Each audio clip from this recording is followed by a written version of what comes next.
Hi everyone, I'm Theo, and this is the Mountain Mover from Holy Island Audio. And today we're going to ask, does it bass?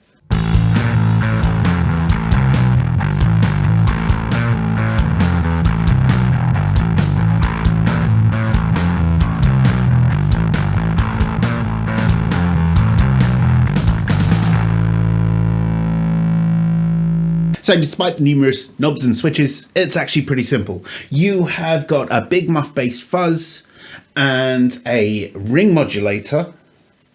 This controls the fuzz, this controls the ring mod. They can be used independently. So your standard fuzz controls gain, volume, tone. You also have 3 flick switches which control the amount of impact the tone control has on the fuzz. When the tone control is in effect, you've got a 3-position switch here, which controls where the mid-range scoops.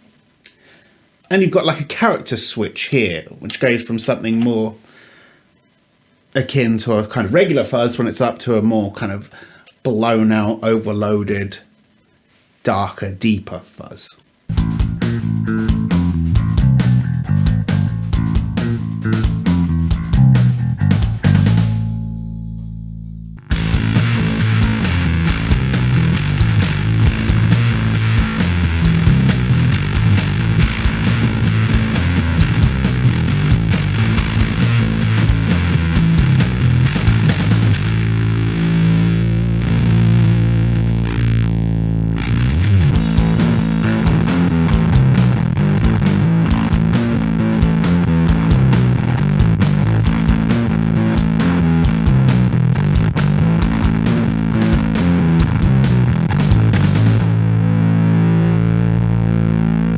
So the first thing I'm going to do is look at the gain range to have a look, see, does it affect things? Does boosting the volume boost the bass, cut the treble, boost the bass?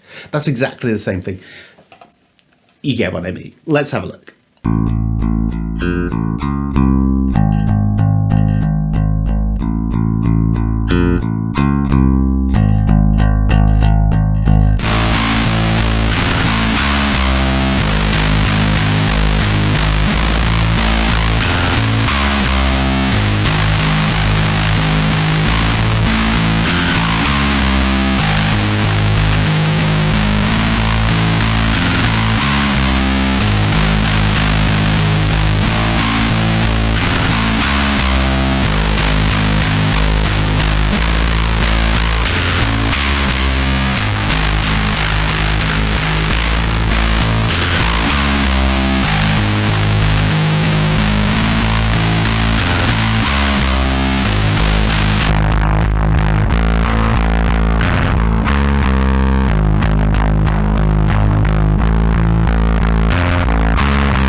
What about the tone control? This is where you expect to have the most impact. Will it boost the low end enough to give us the foundation we need for bass guitar?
Now let's see how these flick switches really affect the tone.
Now, cool thing about the mountain mover is actually when you're ordering from Holy Island, you can choose whether you have this as a momentary ring mod, so it's just on when you press it down, or whether you want it latching, so it's on and it's off.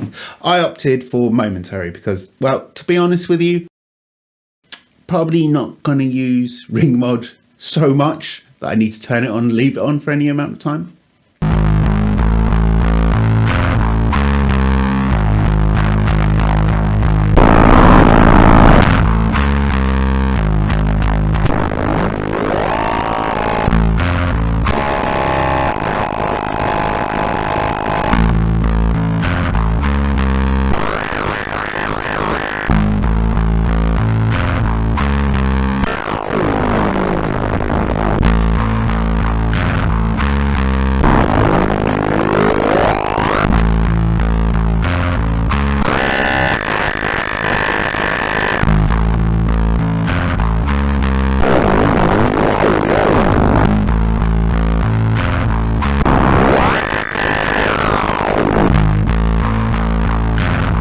So I'm running some pink noise through the mountain mover to chart its frequency response.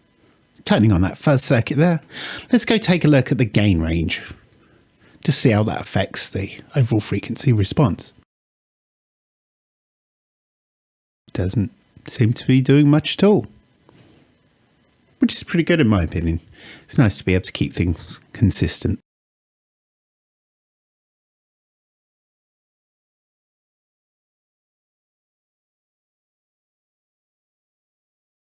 Moving on to the tone control now.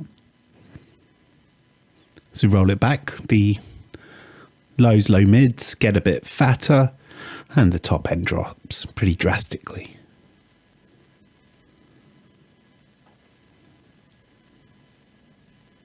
Still, we can see that peak around about 100, 150 hertz and kind of rolls off before that.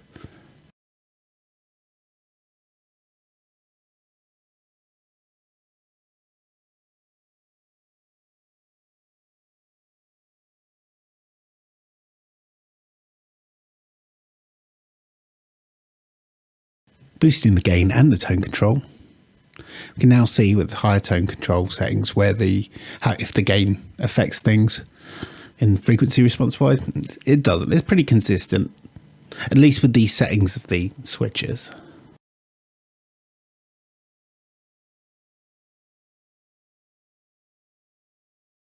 Now you can see there's a big mid scoop there, which is present most of the time until you start messing around with things like the switches. So in the first switch, it's known as feed. It bypasses part of the tone stack.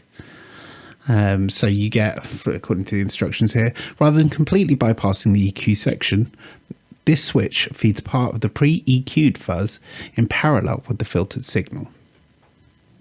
So you get basically blend in a bit more sort of full range fuzz.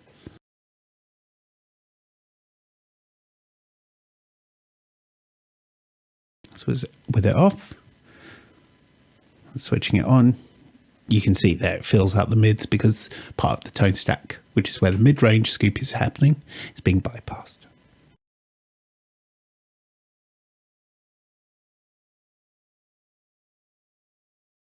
This second switch here is for the mids. Once the mid-range is in effect, basically when the feed switch is switched off, meaning you've got the tone control in full effect, you can then have a look with that mid switch, which is number 2, see where it changes the frequency response of that scoop.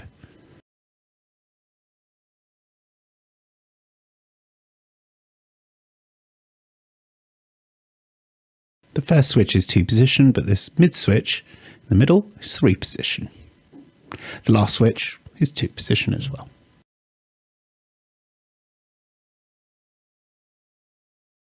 So you have a bit of choice about where you want those mids to be scooped, but without overcomplicating it.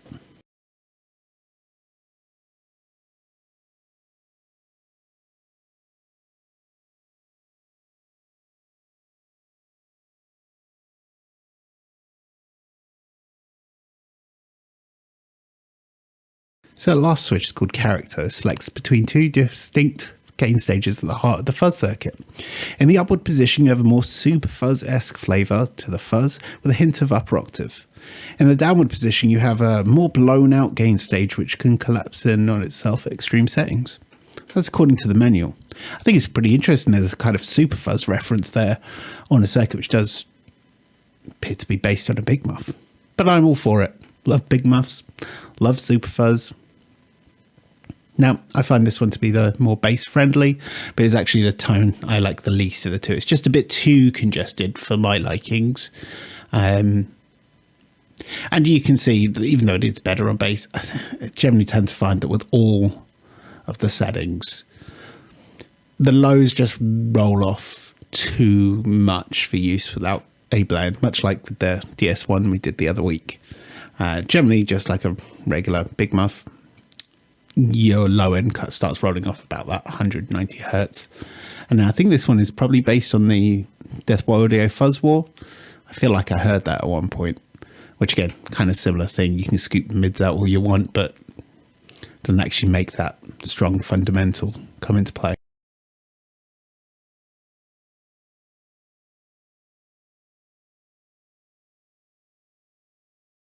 Now you've got a bit there, which actually, if you're looking at it, does have the lows below 100, but it's just, it doesn't fill me with a lot of low-end confidence because it does roll off there. It's not that it has no low end. It's got a pretty powerful low end, but it's more the low end you would want on guitar. Big, thick low end for guitar, but for bass, it's probably just not deep enough for my liking. I'm also not a massive fan if I have to roll down the tone control all the way, because then we've got no attack.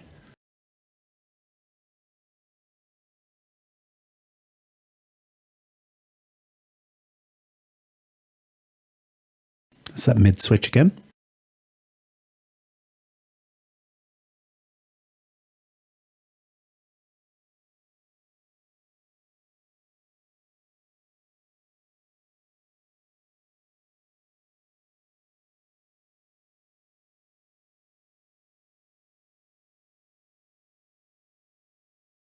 You actually have a CV in. So CV is control voltage, quite common with synthesizers. So you can control the tune control. So you got a tune and a ring, which is the volume of the ring mod. Control that where the tune control gets set with an external CV output. So if you are familiar with Holy Island Audio and Gwion, who builds Holy Island Audio, the fact that they've paired a ring mod with a big muff should be no surprise to you. I actually think, and I feel like I may have heard this, that the big muff circuit is actually based on the Death by Audio Fuzz war. And actually there are definitely points where it sounds like that to me. Now, I thought only pertinent, given that we've got the CV input there, is that I use the CV out on my Death by Audio disturbance to trigger the tune control.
So, does it bass though?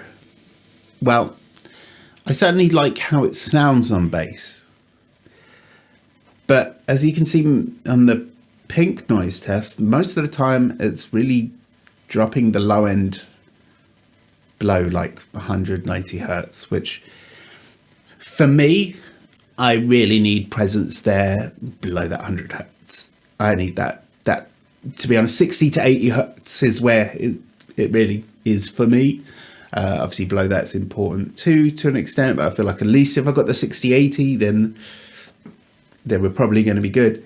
And like the Fuzz War, like the NYC Big Muff, just doesn't have that on its own. Now, I'm sure Gwyn could make a mod to it or release a version which does have lower response for bass. But I think as well with that, you might end up with stuff getting a bit muddy. Who knows? I may ask him about it. Does it bass on its own? No, but if you have a clean blend circuit in your pedal board, then you could really benefit with this. I mean, there's actually like a wide range of tones available, and you've got that cool ring mod stuff. And the ring mod actually tends to cut a lot of the low end out of the signal anyway, so even if the fuzz circuit didn't, the ring mod still does. So if you want to use it and you still want your low end there, you're probably going to want some sort of blend anyway. It's a really cool pedal. I'm glad I've got it. I kind of want the guitarists in my band to check it out because it's a really cool fuzz. But does it bass? Not in my opinion. Still, don't regret getting it though. What do you think though? Let me know in the comments. If you are enjoying this channel, then please subscribe, like this video if you liked it. Take care. Catch you in a couple of weeks. Bye.